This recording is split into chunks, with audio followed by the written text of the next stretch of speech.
Russian oil economy on the brink of implosion. The G7 and EU have landed a crippling blow to the Russian economy. The price cap placed on Russian oil is apparently working, and now things are starting to get interesting.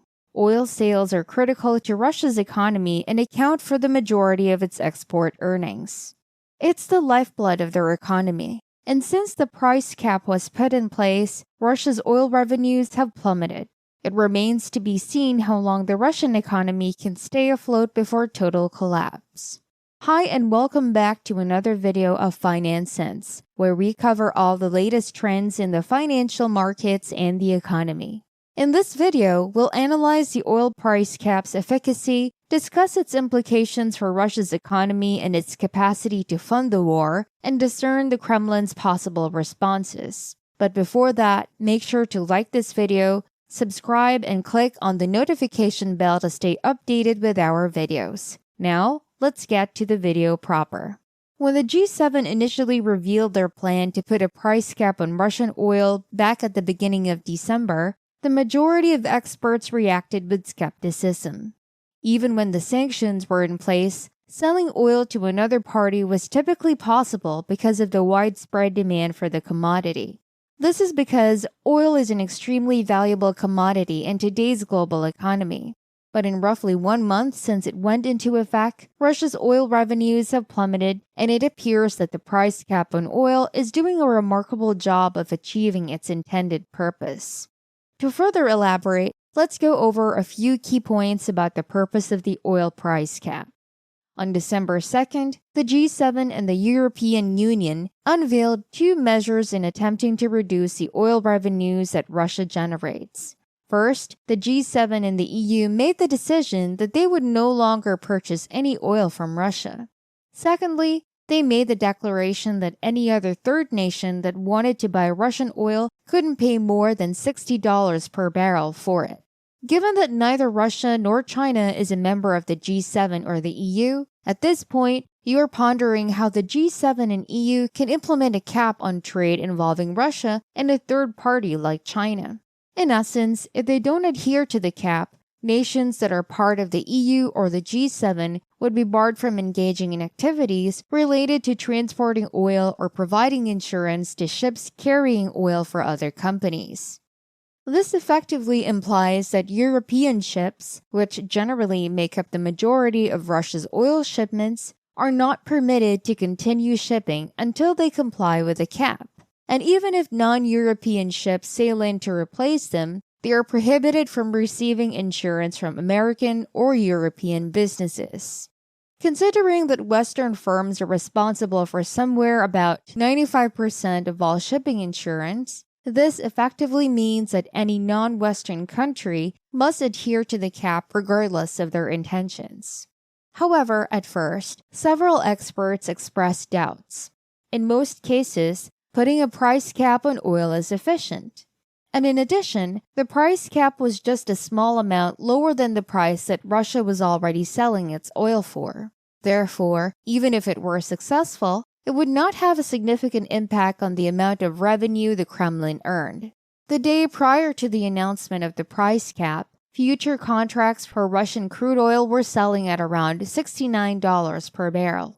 In preparation for the price cap, Putin stated that Russia would essentially not sell oil barrels to any nations who supported the price cap, even if this meant lowering production. While there were reports that Russia had worked out a fleet of 100 so-called shadow tankers to cover any cap-induced deficit.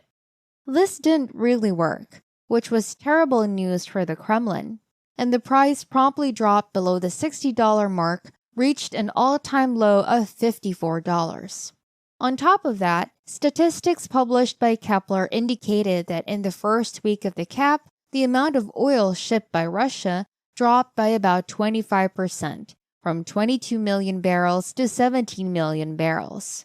In the end, this suggests that Russia's oil income dropped by at least a third in the very first week of the cap. Since that time, prices have continued to decline. According to statistics provided by Argus Media, the current price of Urals oil on the market is less than $40 per barrel, representing a 40% drop from its pre-cap highs. The fact that it costs Russian oil companies on average almost $40 to extract a barrel's worth of oil implies that these businesses are presumably operating at a loss. As a result, this news report is very alarming for Russia. Now, this isn't entirely due to the cap or the new embargo that was put in place.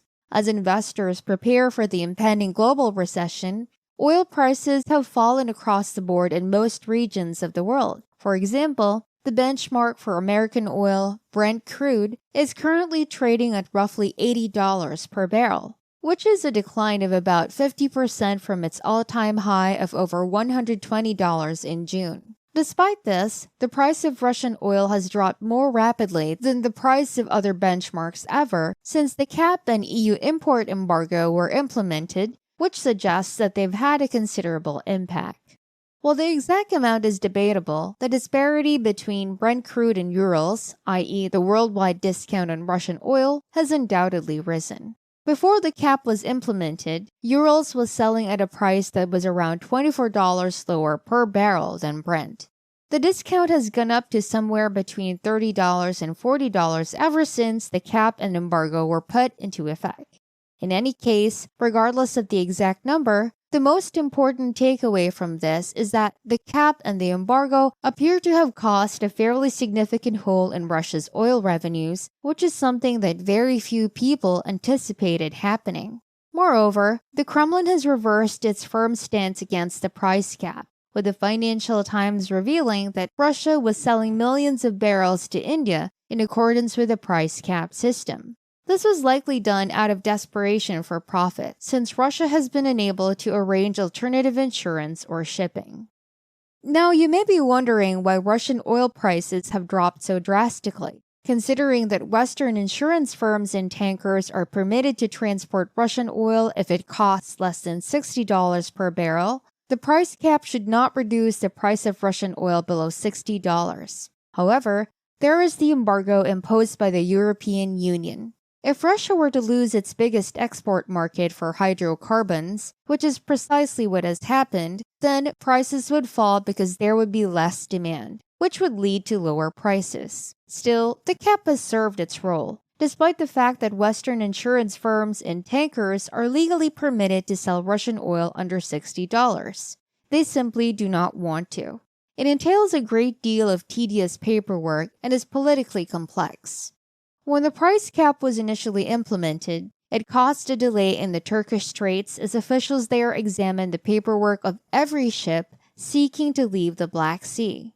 Even though it is legal, trading Russian oil under the new price cap is a pain in the neck, and as a result, it is making it more difficult for Russia to sell its oil, which in turn is driving down prices. Now, it's critical not to overestimate the impact of all of this. The cost of Russian oil that is produced in East Siberia and sold across the Pacific Ocean, which is referred to as ESPO in the market, is still trading at a little above $60. And although Russia's hydrocarbon profits have decreased in comparison to 2022, they are well above its historic averages. In spite of this, it is abundantly evident that the cap has caused Russia's oil income to suffer, and it appears that the Kremlin is struggling to find a way around it.